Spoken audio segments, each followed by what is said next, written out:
स्वयं विचार चैनल में आपका स्वागत है। हम आपको सोमवार के साप्ताहिक व्रत के बारे में बताने जा रहे हैं। यदि आपकी कोई विशेष मनोकामना है जो पूरी नहीं हो पा रही है तो आप सोमवार का साप्ताहिक व्रत रख सकते हैं। यदि आपको संतान प्राप्ति और संतान के सुखमय जीवन के लिए व्रत रहना है तो आप साप्ताहिक सोमवार का व्रत रह सकते हैं।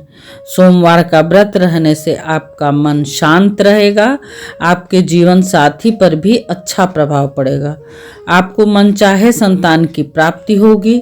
आपके संतान की सुरक्षा के लिए भी यह व्रत एवं कथा काफी लाभकारी है। सोमवार की भी पूजा एवं कथा प्रदोष काल में करने के का विशेष महत्व है। जैसे प्रदोष व्रत की पूजा प्रदोष काल में होती है, उसी प्रकार सोमवार की भी पूजा प्रदोष काल में होती है। यदि आपको विस्तृत जानकारी चाहिए तो मेरा प्रदोष व्रत वाला आप वीडियो देखिए, उसमें पूरी जानकारी दी हुई है। इस दिन नमक नहीं खाना चाहिए। शंकर जी की किसी भी पूजा में नमक नहीं खाना चाहिए। नमक नहीं खाने से विशेष लाभ मिलता है। फलाहार में गाजर नहीं खाना चाहिए, ये उचित फलाहार में नहीं आता है। सोमवार का व्रत आप सावन के कृष्ण पक्ष से शुरू करिए तो अति उत्तम, नहीं तो आप चतुर्मास के किसी भी कृष्ण पक्ष के महीने से शुरू कर सकते हैं। यदि इसमें भी आप नहीं शुरू कर पाए हैं तो मार्गशीर्ष और माघ माह में विशेष है।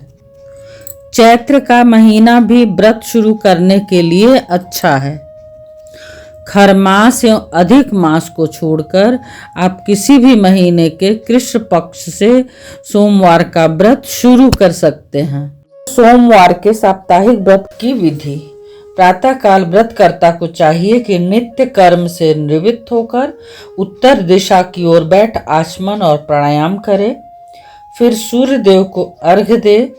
पुनः इस प्रकार संकल्प करे, मैं आज से सोमवार को 1 वर्ष तक अथवा जब तक अभीष्ट फल की प्राप्ति न हो जाएगी तब तक नियमित रूप से शिव पार्वती की पूजा करूंगा।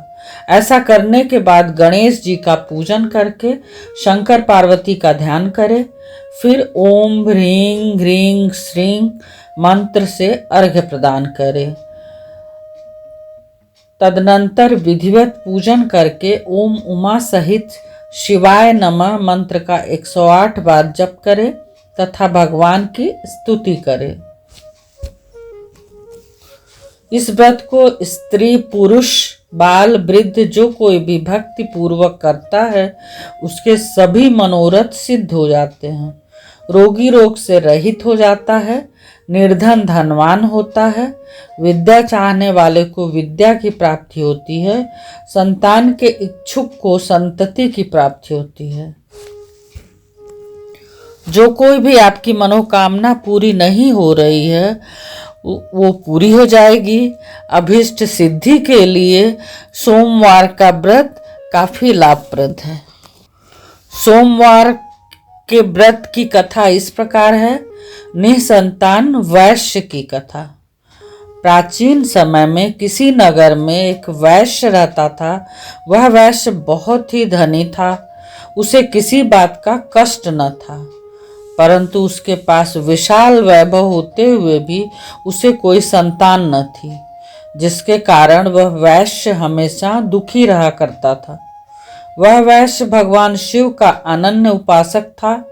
प्रत्येक सोमवार को वह शिव जी की पूजा तथा व्रत किया करता था। सोमवार के दिन सायंकाल वह शिव मंदिर में दीपक जलाता तथा उन्हें अनेकों प्रकार के व्यंजन अर्पित करता था। इसके बाद पति पत्नी सहित भगवान का प्रसाद ग्रहण करता था। उस वैश्य के भक्ति भाव को देखकर पार्वती जी दयाद्र हो गईं और शिवजी से बोली, हे भगवान, यह वैश्य प्रति सोमवार को आपका पूजन कितनी श्रद्धा से करता है, आप इसकी संतानहीनता दूर क्यों नहीं करते?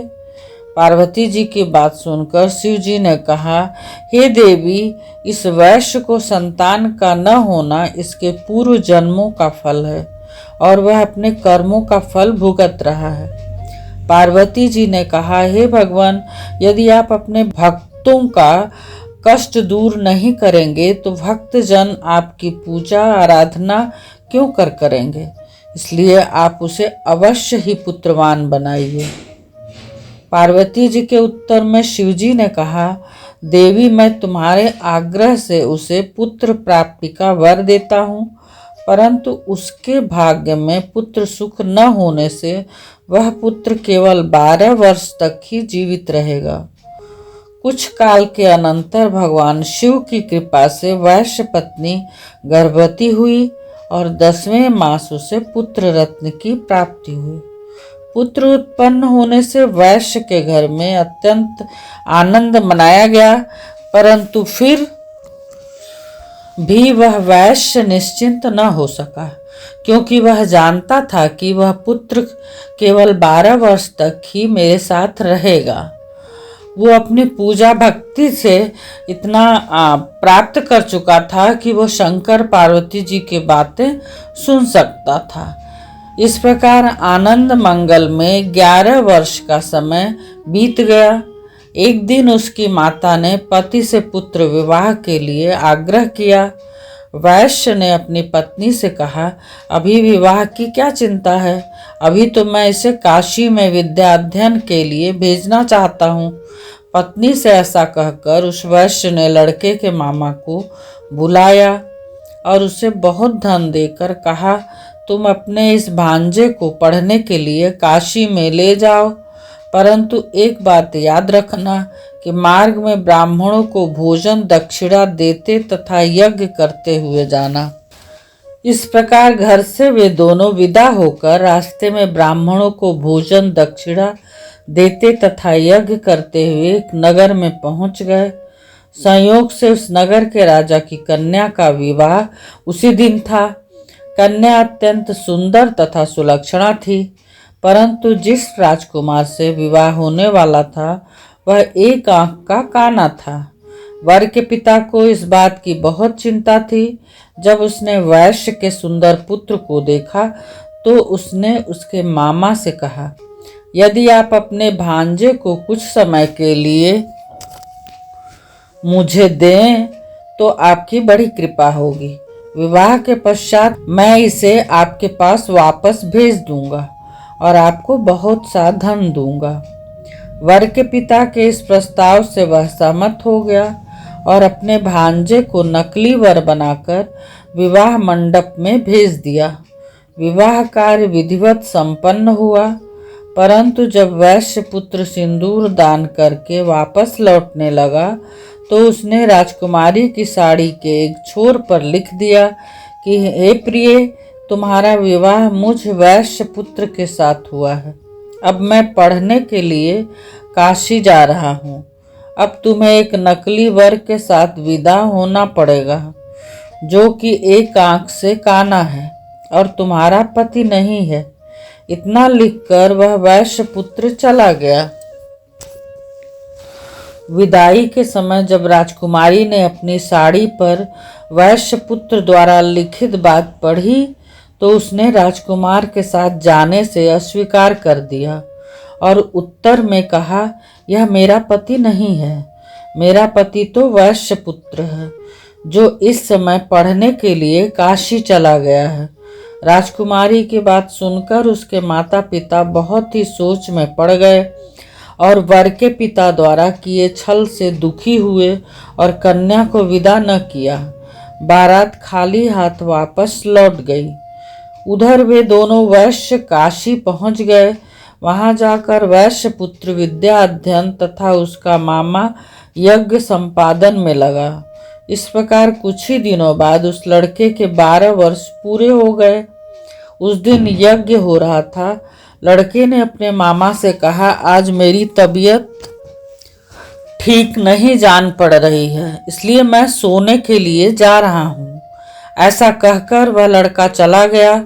थोड़ी देर बाद आकर जब मामा ने देखा तो अपने भांजे को मृत अवस्था में पाया, जिससे वह बहुत दुखी हुआ। परंतु उधर यज्ञ कार्य चल रहा था, इसलिए यज्ञ भंग होने के भय से मौन ही रहा। जब यज्ञ की पूर्णाहुति हो गई और सभी ब्राह्मण वहां से चले गए तो वह जोरों से विलाप करने लगा। उसी समय दैव योग से पार्वती के साथ शिवजी उधर आ निकले। उस विलाप को सुनकर पार्वती का मन दयाद्र हो उठा और वह शिवजी के से बोली, हे भगवान, इतना करुण क्रंदन कौन कर रहा है? आप वहां चलकर देखिए कि उसके रोने का क्या कारण है। पार्वती जी के आग्रह से शिव जी उस स्थान पर गए। वहां पहुंचकर पार्वती जी ने उस बालक को पहचान लिया और कहा कि भगवान, आपके वरदान से उत्पन्न बालक मृत हो चुका है, इसका क्या कारण है? शिव जी बोले, देवी, यह बालक अपनी पूरी आयु समाप्त कर चुका है और अब मृत्यु को प्राप्त हो गया। इसमें मैं क्या कर सकता हूँ? पार्वती जी ने कहा शिव जी से कि आपने जिस प्रकार कृपा करके इसे 12 वर्ष की आयु दी थी, उसी प्रकार अनुग्रह करके इसे जीवन की पूरी आयु प्रदान कीजिए, नहीं तो वह वैश्य इसके वियोग में अपने प्राण छोड़ देगा। पार्वती जी के आग्रह से शिव जी ने उस बालक को जीवन दान दिया और स्वयं पार्वती सहित शिवलोक को चले गए।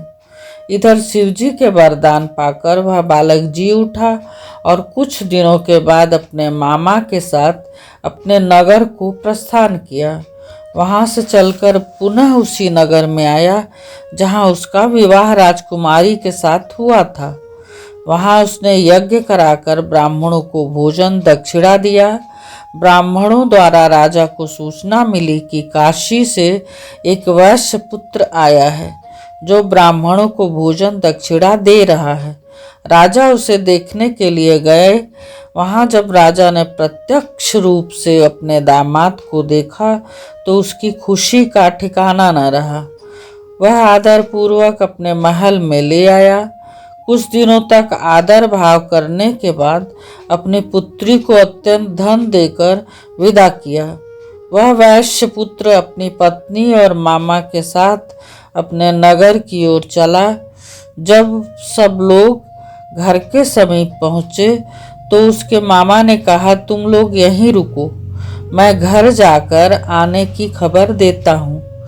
इधर उस बालक का पिता अपनी पत्नी सहित छत पर बैठा था और अपने मन में संकल्प कर रखा था कि यदि मेरा पुत्र काशी से लौटकर नहीं आएगा तो हम दोनों यहीं से नीचे कूदकर अपना प्राण गंवा देंगे।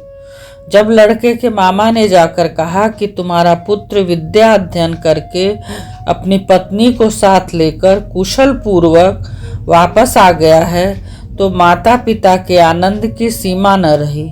उन दोनों ने अपने पुत्र और पुत्रवधू का स्वागत किया और नियम पूर्वक सोमवार को व्रत रहकर शिव जी की पूजा करने लगे।